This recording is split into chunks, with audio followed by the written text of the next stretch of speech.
If you're old enough, you'll understand what I'm about to say. Is it live or is it Memorex? You are Locked On Trojans, your daily podcast on the USC Trojans, part of the Locked On Podcast Network, your team every day.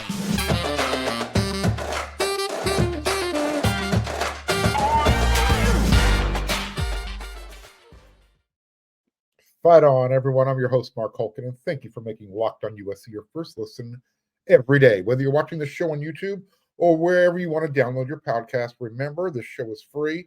Always remember how much I appreciate your support. You can show your appreciation. You watch on YouTube, become a subscriber. It's easy. It's free. Click that subscribe button. Smash that thumbs up button. Hit that bell notification button. All three of those make a big difference to the show. Today's episode is brought to you by Jace Medical. Empower yourself when you purchase a Jace case, providing you with a personal supply of 5 antibiotics that treat 50-plus infections. Get yours today at jacemedical.com. That's J-A-S like Sam, E like Edward, medical.com. What quote? What about UNLV's Jaden Mayava? He picked the Running Rebels over Auburn, Louisville, Tennessee, and Northwestern. I'd watch this one closely. Is it live or is it Memorex? That was an old advertising marketing slogan for a cassette recording company back in the 70s. And they would do that. You couldn't tell because the quality was so good whether you were listening to Memorex cassettes or the person doing it live. Well, this is why you make Locked On USC your first listen every single day. Last week, and this was before it was actually announced, by the way, I said I'd watch this one closely. Well, the quarterback from UNLV, less than 24 hours later, Jordan Mayava, he was taking his official visit to USC. Jordan Mayava is, this commitment carries some weight at a position that is just way too thin, right?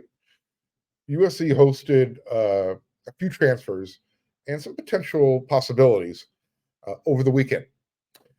And I'll get to that visitor list here shortly. But first, in fact, before we even continue with the Jordan Mayava official visit, got to bring this up. This is huge news. And I think it's a perfect kickstart for USC heading into the Big Ten Conference. Sunday night, it was announced that Jonah Monheim, he's going to return and play for USC in 2024. This is a significant piece of news. And it's probably going to come with another position switch for Jonah as well. He is literally the epitome of a Swiss Army knife. I mean, he's going to play every position on the offensive line. He's played everyone except for center. How many times have you heard me mention on this show that Jonah's best spot and where the NFL forecasts his position is at the center spot? Well, despite Jonah playing really well at left tackle in 2023, there's a really good chance he's going to be playing center for USC in 2024. And that was actually the plan going into the 2023 season. So you've got Justin Dietich. He's taken his opportunity into the NFL. You know, his eligibility is done. And you've got Jarrett Kingston. He's done. So you need somebody with a veteran presence staying on that offensive line, especially inside. So as I mentioned, the plan was actually heading into the 2023 season is to let Jonah settle in at that center spot. But that left tackle position was such a sore spot. Jonah was their best option there, and Justin was more than capable of playing center. So he moved over, and that allowed the two interior offensive linemen who transferred over to use their versatility. So you had You had Jarrett Kingston, who could play inside and outside, and you also had Michael Tarquin, who came over, tried him out at left tackle. That didn't work. Tried him at right tackle. Oh, by the way, Michael Tarquin is now a member of the Oklahoma Sooners. Yeah, he used the transfer portal to go there. Excuse me. Here is my starting offensive line when spring camp opens. I've got Elijah Page at left tackle. I've got Emmanuel Prignon at left guard. Jonah Monheim will be your starting center. Alani Noah will start at right guard. And I'm going to put Mason Murphy at right tackle to start things off. Now, you've got all that youth in the pipeline at USC already. Remember, you brought in 10 offensive linemen in their last two recruiting/bidding classes. So I think you need to go find a veteran or maybe 2 offensive tackles from the portal, at least for depth purposes. And if you can find someone who can make an immediate impact, great. Competition at left and right tackle can never hurt. And then you don't have all the pressure on those younger guys who are already at USC having to play maybe before they're quite ready. Now, keeping in mind, Caleb Williams, he still hasn't officially declared, so that countdown continues. 1 week left to go. January 15th, this is the deadline. He's not coming back. But again, it's curious. What are you waiting for? Maybe Jonah Monheim coming back convinces him. I'm just throwing that out there. Anyways, so even though Caleb hasn't decided what he's doing officially, I think the quarterback center exchange office at USC, if it's not partially closed, it's still open for business. Miller Moss is definitely QB1 right now. So I brought up Jordan Maiava at the very top of the show. USC is not the only big-time program who is asking for Jordan's commitment.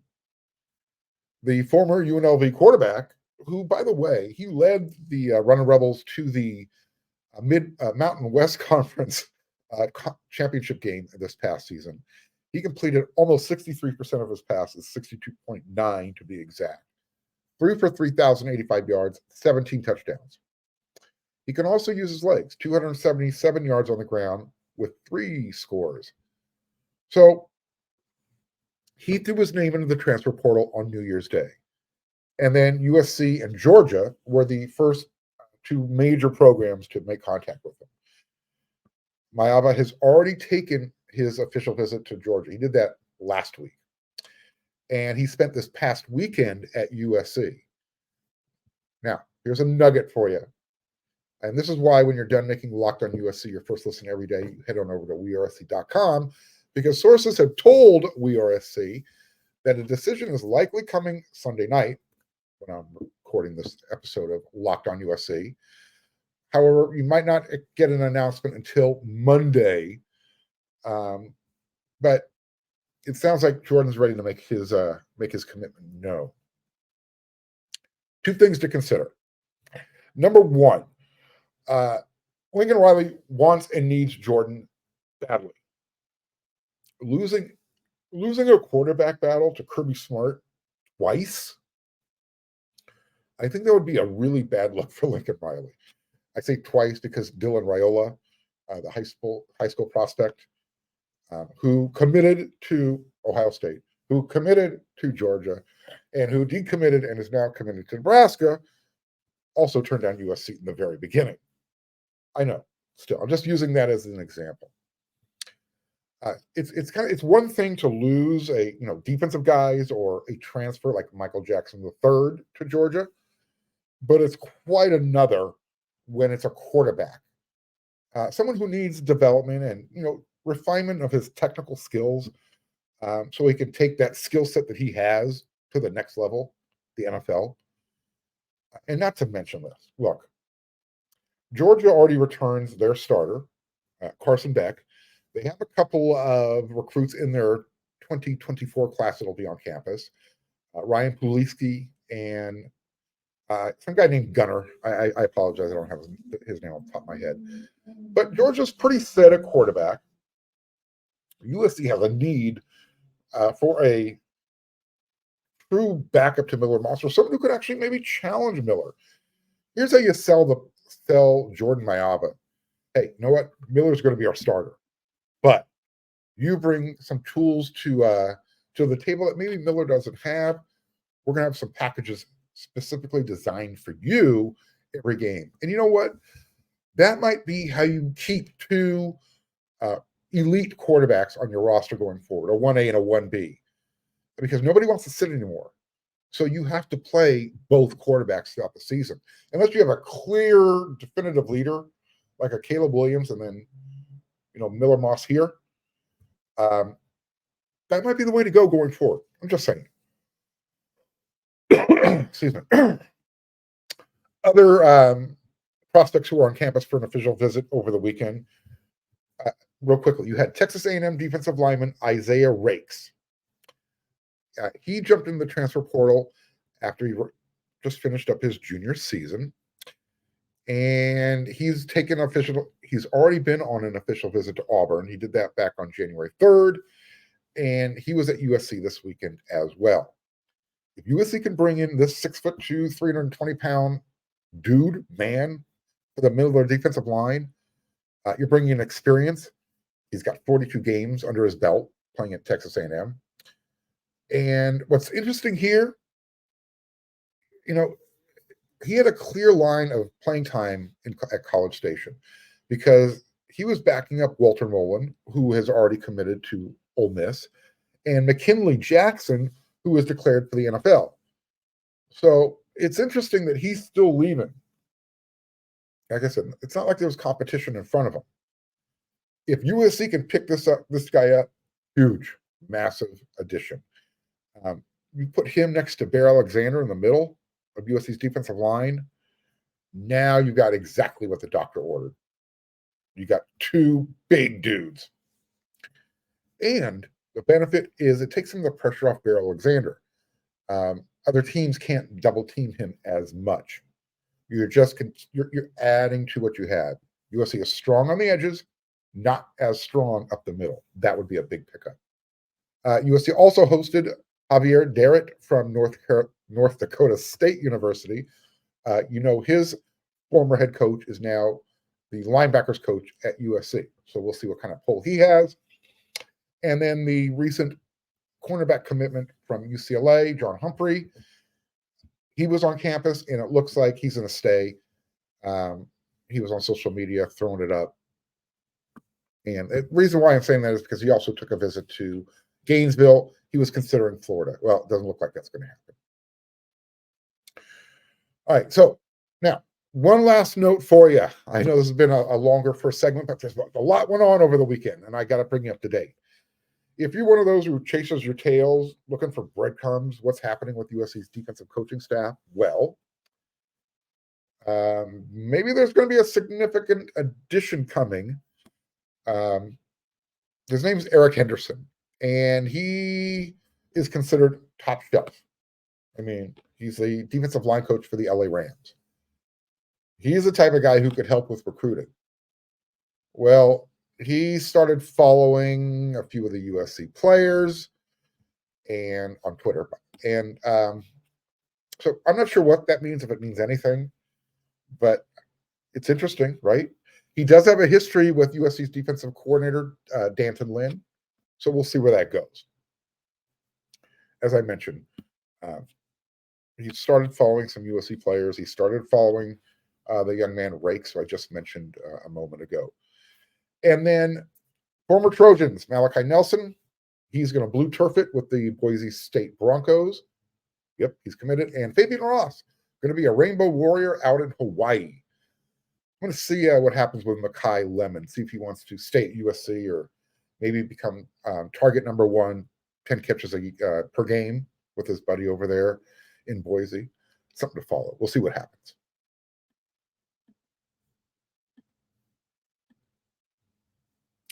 The NFL regular season is wrapping up, but there's still time to get in on the action with FanDuel, America's #1 sportsbook. Right now, new customers, you're going to get $150 in bonus bets, win or lose. Yep, that's $150 guaranteed when you place a $5 bet. And The FanDuel app is really simple and easy to use, and they got a bunch of different ways you can bet. They've got same game parlays. You can find bets in their new Explore tab. If you want to make a parlay in the Parlay Hub, go check that out. Visit fanduel.com/locked on and make your first bet an easy score. FanDuel, an official partner of the NFL.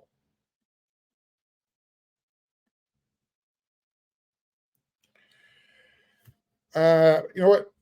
I'm going to tell you why I'm going to pick the Washington Huskies to upset the Michigan Wolverines in the national championship game. Yep, you're watching this episode of Locked on USC first thing in the morning. Later today, this early evening, those two teams are going to be playing for all the marbles, for the trophy. This is why I'm picking Washington to upset them. In the Big Ten, Michigan's defense ranked 4th in yards per play allowed, and they were behind Iowa, Ohio State, and Penn State. Okay, those 4 were also the top 4 nationally. Following along? Good. The 5th best Big Ten defense was Nebraska. They were number 7 nationally. So, great Big Ten defenses or really terrible, and I mean bad, Big Ten offenses. I'm leaning bad Big Ten offenses. Want to know why? Well, we know Ohio State had quarterback issues this past year. They had to go out and overpay, possibly, for Will Howard. Penn State was so bad on offense, and I know this sounds ironic, but they were so bad on offense. When they played Michigan, the Wolverines decided, you know what? We're not concerned about Penn State's offense. We're just going to run out the clock for the entire second half. They did not throw one pass on offense against Penn State's defense. That's unheard of. The entire second half, for 30 minutes, they ran the ball every offensive play.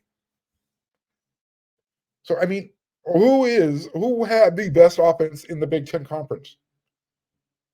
I mean, you had Michigan. They're decent. Then who? Maryland? You want to know how overrated the Big Ten defenses were? Did you happen to see what Tennessee did to Iowa's best defense in the country in their bowl game? Yeah. It was ugly. It was 21-0 before I turned on the game. Did you happen to see how much fun Missouri was having against Ohio State's defense?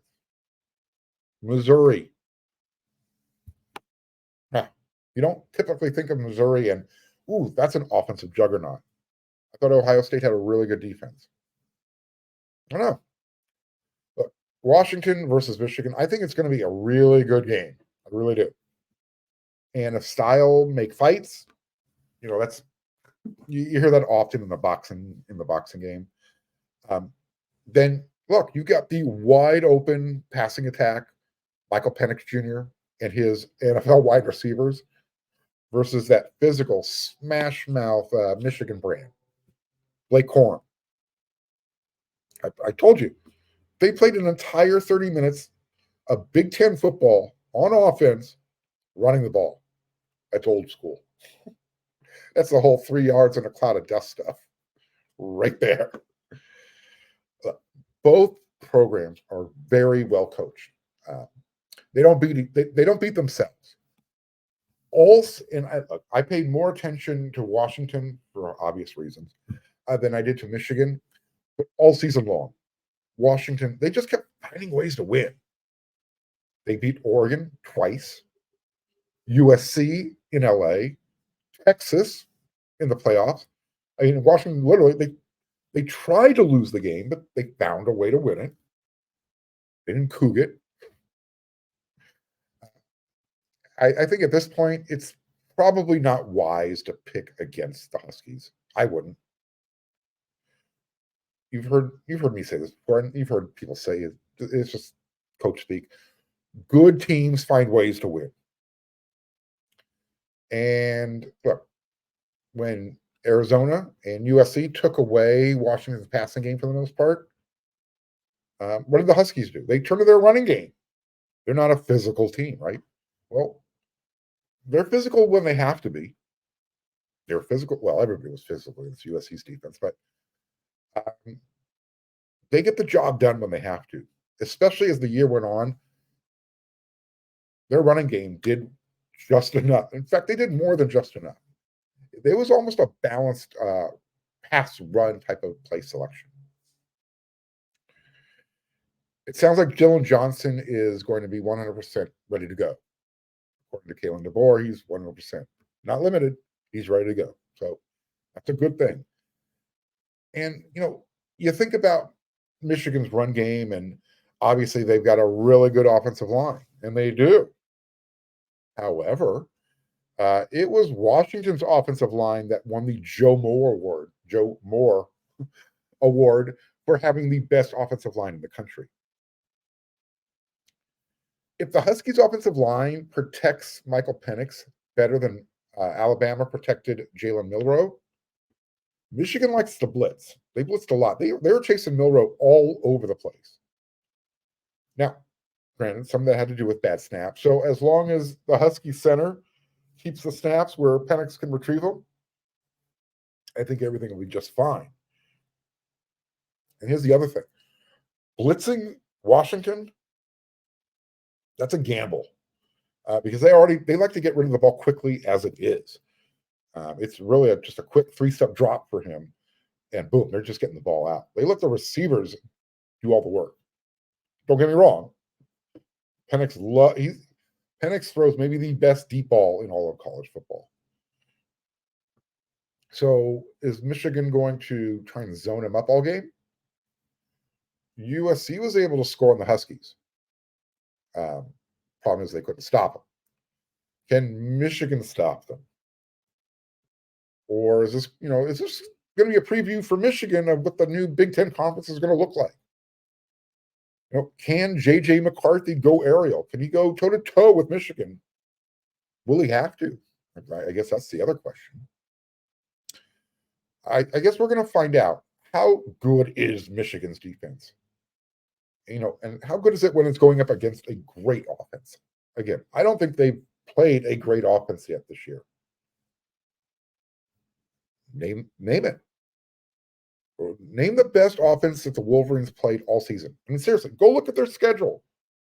You're not going to find very many Washingtons or USCs or Oregons. All three of those programs will be a member of the Big Ten Conference in 2024. Oh, and for what it's worth, Jaden Mayava, the former UNLV quarterback, when the Running Rebels played Michigan in September, he completed 5 of his 7 passes for 68 yards. Just throwing that out there, letting you know.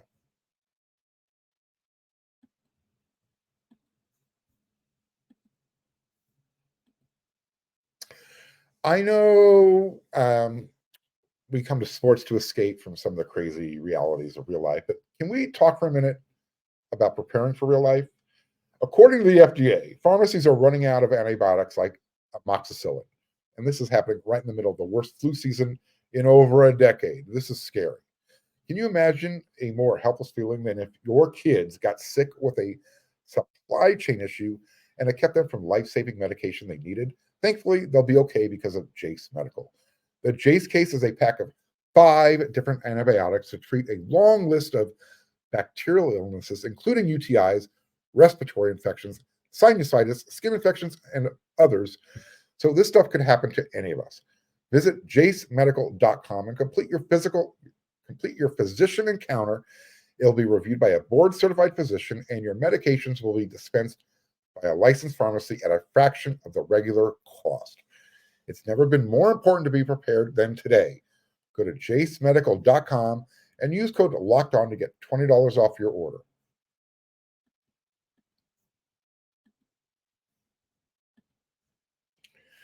All right, before we get out of here for this first episode of the week, we're going to talk about the men's basketball team because They're undefeated in the year 2020-24. Yeah, not bad.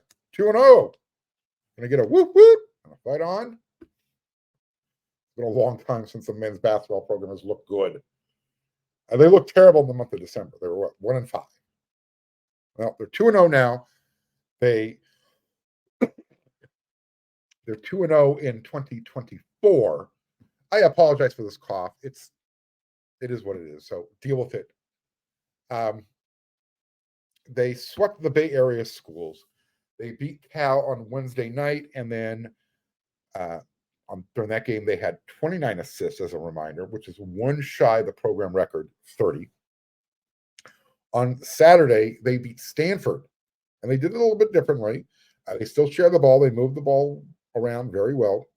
29 assists. Nevertheless, they did make 15 three-pointers, and they beat Stanford 93-79. Now, in this game, Isaiah Collier, he led the team with 26 points. Boogie Ellis, he added 22, and Kobe Johnson matched his career high. He chipped in with 21 points. That's the first time USC's had 3 players score 20 or more points in a game since 2018, when USC played North Carolina Asheville in the NIT tournament. That's how far back you got to go. This win against Stanford was big because, again, that Stanford team, they were coming off back-to-back wins over Arizona and UCLA, respectively. They scored 100 against Arizona, and then they were able to kind of bully their way to a 59-53 victory against UCLA. As it turns out, UCLA's basketball program, it's kind of a dumpster fire this year. They're having a tougher time than USC. USC looks like they're coming out of it. UCLA, they lost to Cal at Pauley Pavilion Saturday. Yeah. And look, I know Caleb Williams gets some grief when he doesn't show up or talk to the media after a game or games. Mick Cronin, UCLA's head coach, he no-showed it after their loss. He sent out an assistant coach to talk to the media after that game. So anyway, back to USC. They're 2-2 in conference now, and they're going to take on Washington State this coming Wednesday. If they can get to 3-2, that's just one more step, building up their NET, their net, which is a big thing when it comes to tournament selection time. Against Stanford, shot the ball incredibly well. 48% overall, and that was out taking 67 shots. And I mentioned 14 made threes out of 25 attempts. That's 56%. That will get it done. And here's the funny thing. Statistically, Stanford shot the ball better. Yeah. They were 29 for 55, 52% overall, and they were 13 for 22 from behind the arc for 59%. But they still lost by 14. Go figure. Here's where the differences came from. On defense, and that's where USC's been struggling all year. They forced 18 Stanford turnovers. The best part about that is USC had some really sticky fingers. 13 steals. Kobe Johnson had 5 of them. Conversely, USC, which has been turning the ball over with regularity all year, they only had 6 all game. And they also blocked 7 shots. Love that number. In fact, there was one sequence during the game. Joshua Morgan had a tip in at the basket, and then he raced down the court. He was the last guy back, but as he was trailing, he followed the guy going to the basket, blocked the shot, and it got USC the possession back. Great play. But that wasn't even my favorite play. That would happen with Bronny James. There was about 8 minutes left in the first half. He didn't have a great night statistically, but what he does do is he's got a really high basketball IQ. He anticipates really well, And you could see it. The Stanford ball handler, he wanted to bring the ball across court, and he was going to call a quick timeout.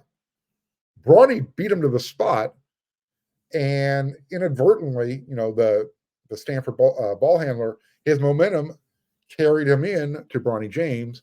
Bronny drew the player control foul. USC ball coming out of the timeout.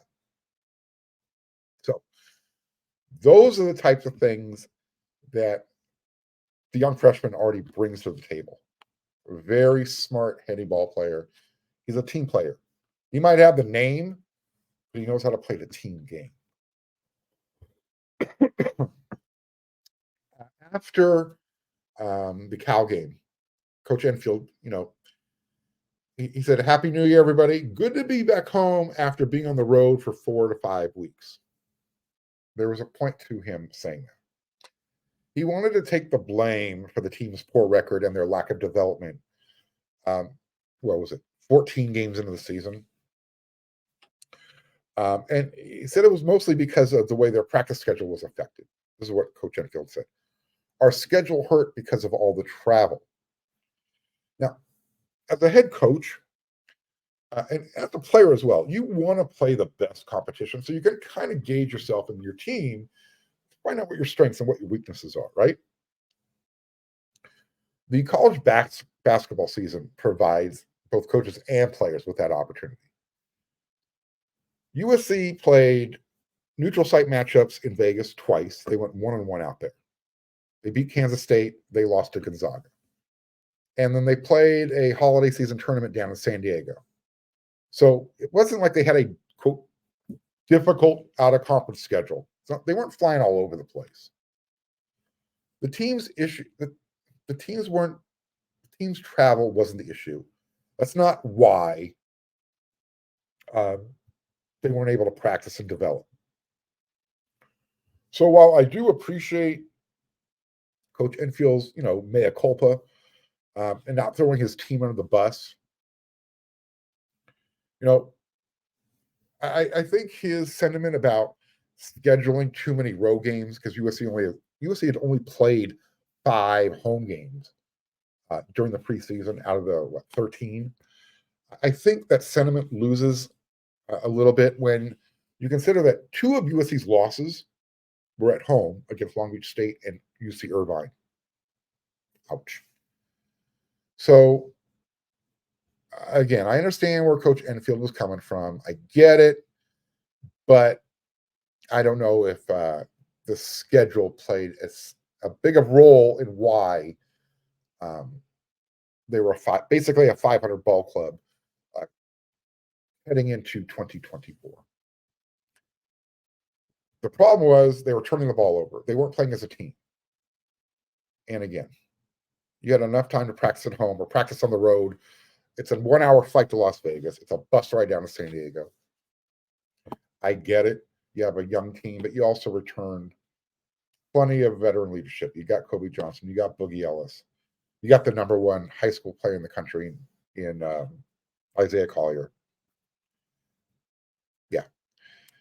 Had nothing to do with the schedule. That's just what I'm saying. But they're 2-0 after this weekend. They take on Washington State. Let's see. They're going to build on it. I'm going to back off a little bit.